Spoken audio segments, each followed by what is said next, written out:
राष्ट्रीय जनता दल हमेशा उस परिवार के साथ खड़ा है और देखा जाए तो सरकार कोई कार्रवाई नहीं कर रही है और एक बेटी के साथ इस तरह की घटना घट जाती है, बहुत ही दुखद है। और उस परिवार के साथ महिला होने के नाते और एक माँ होने के नाते मेरी संवेदना है।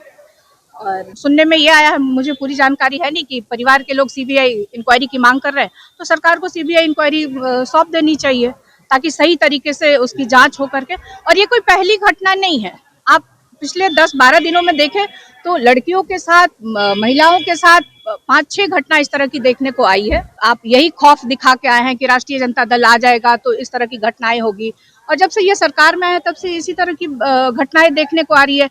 कहीं भी गोली मार दी जाती है किसी को, अपराध बढ़ा हुआ है, महिलाओं के साथ सबसे ज्यादा। नमस्कार, आप बोले भारत देख रहे हैं। मैं हूं आपके साथ कमलेश। नीट छात्रा की संदेहास्पद मौत के बाद एसआईटी टीम का गठन किया गया है और जांच चल रही है। 25 लोगों का डीएनए टेस्ट होना है।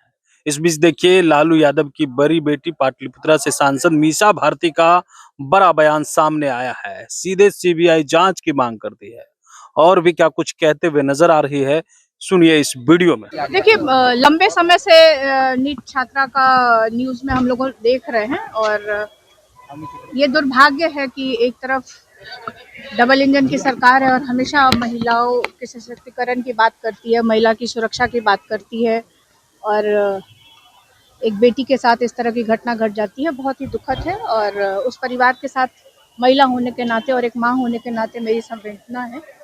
और राष्ट्रीय जनता दल हमेशा उस परिवार के साथ खड़ा है और देखा जाए तो सरकार कोई कार्रवाई नहीं कर रही है। कुछ मीडिया के कुछ न्यूज़ चैनल्स ये वही इस बात को पुरजोर तरीके से उठा रहे हैं और सरकार के कान पे जू भी नहीं रेंग रही है।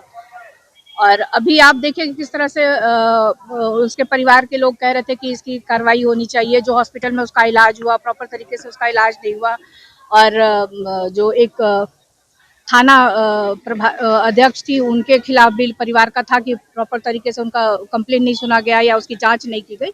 तो कार्रवाई होनी चाहिए, जो लोग दोषी हैं उस पर कार्रवाई नहीं होनी चाहिए। मेरा तो ये कहना है कि शायद सुनने में ये आया है, मुझे पूरी जानकारी है नहीं, कि परिवार के लोग सीबीआई इंक्वायरी की मांग कर रहे हैं, तो सरकार को सीबीआई इंक्वायरी सौंप देनी चाहिए ताकि सही तरीके से उसकी जांच हो करके। और ये कोई पहली घटना नहीं है, आप पिछले 10-12 दिनों में देखें तो लड़कियों के साथ, महिलाओं के साथ 5-6 घटना इस तरह की देखने को आई है, अलग अलग जिलों से आई है, तो कार्रवाई होनी चाहिए। और अब तो सरकार डबल इंजन की सरकार है, आप यही खौफ दिखा के आए हैं कि राष्ट्रीय जनता दल आ जाएगा तो इस तरह की घटनाएं होगी, और जब से ये सरकार में है तब से इसी तरह की घटनाएं देखने को आ रही है। कहीं भी गोली मार दी जाती है किसी को, अपराध बढ़ा हुआ है, महिलाओं के साथ सबसे ज्यादा। बिल्कुल बिल्कुल बिल्कुल, राष्ट्रीय जनता दल अपनी तरफ से पूरी कोशिश करेगी कि बजट सेशन में हम लोग इस बात को वहाँ पे रखने का काम करें। यूजीसी कानून को लेकर विरोध हो रहा है, ब्यूरोक्रेट जो है। देखिए, कल न्यूज चैनल्स में हम लोग कल से हम देख रहे हैं और इस पे पूरी जानकारी लेके हम आपके बीच अपनी बात को रखेंगे। माता पिता का डीएनए टेस्ट किया गया है, क्या लगता है कि लिपापोती की जा रही है? अब पीड़िता के माता पिता का डीएनए टेस्ट क्यों किया जा रहा है, ये मुझे समझ से परे है। जो कुछ लोगों का ये आरोप है कि उसके साथ छेड़छाड़ हुई है, उसके पोस्टमार्टम रिपोर्ट भी बदली गई है या छेड़छाड़ हुआ है, तो ये सब सरकार का है और लॉ एंड ऑर्डर का है, तो ये लोग देखें। ये लोग शकील अहमद खान ने आरोप लगाया और उन्होंने दावा किया है कि मुझे धमकी दी जा रही है। जब से मैंने राहुल गांधी को डरपोक नेता कहा है, मुझे धमकी दी जा रही है कांग्रेस के नेता। तो कौन से शकील अहमद? जो केंद्रीय मंत्री रहे हैं। अच्छा, तो उन्होंने राहुल जी पे कोई कमेंट किया है? डरपोक नेता उन्होंने कहा था। अब ये तो मोबाइल है और आजकल तो टेक्नोलॉजी का जमाना है, तुरंत सीडीआर निकल जाएगा कि धमकी देने वाला कौन है। वो भी बिहार में बैठे हैं, डबल इंजन की सरकार है, सुशासन की सरकार है, तो तुरंत पता चल जाएगा कि धमकी कौन दे रहा है। उसको पकड़िए और कार्रवाई करिए कि आखिर ऐसा क्यों धमकी दे रहा है वो कोई। रोहिणी एसआर लाइन ट्वीट कर रही है, राजकोषी को लेकर उन्होंने देखिए, अब वो ट्वीट कर रही हैं, क्यों कर रही हैं, क्या कर रही हैं, तो वही बताएंगी ना।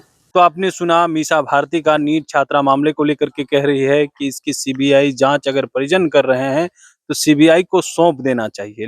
लेकिन जो घटना हुई है और अब तक का जो जांच रिपोर्ट आया है उसमें अब तक कुछ क्लियर नहीं हुआ है, आधा अधूरा रिपोर्ट दिया गया है, जबकि खबर चलाने पे धमकी मिलती है, इस तरह की बातें करते हुए नजर आ रही है। वहीं कई ऐसी घटनाएं देखने को मिल रही है, उस पर भी खूब बोल रही है और खास सीएम नीतीश कुमार पर जमकर निशाना साधा। बने रहिए बोले बात साथ, बहुत बहुत धन्यवाद।